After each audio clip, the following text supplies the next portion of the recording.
Kasus pembobolan pura di Tabanan kembali terjadi. Kali ini pura yang dibobol adalah Pura Dalam Kayangan Kedaton yang berlokasi di objek wisata Alas Kedaton. Menurut Kapolsek Marge, AKP Iwayan Suta Arcana, kejadian tersebut diketahui dan dilaporkan pada Jumat 18 Agustus siang oleh pihak desa dan pengempon pura. Dari keterangan saksi di lapangan, Suta Arcana menyebutkan pada 18 Agustus saksi atas nama Made Partini memasuki areal Pura Dalam Kedaton untuk melakukan persembahyangan dan menemukan jika kotak sesari yang ada di pura tersebut sudah ada di bawah, tepatnya di halaman gedong pura.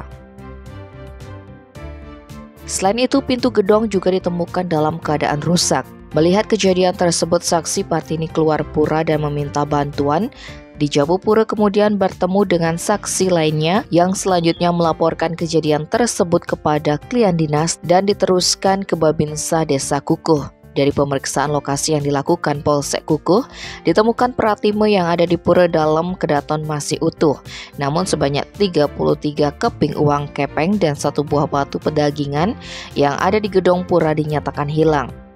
Akibat kejadian tersebut, Pura Dalam Kedaton diperkirakan mengalami kerugian material sebesar Rp500.000.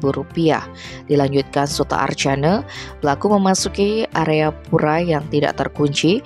Selanjutnya membobol pintu gedong dengan cara merusak engsel bawah yang sudah rapuh dan masuk ke dalam gedong.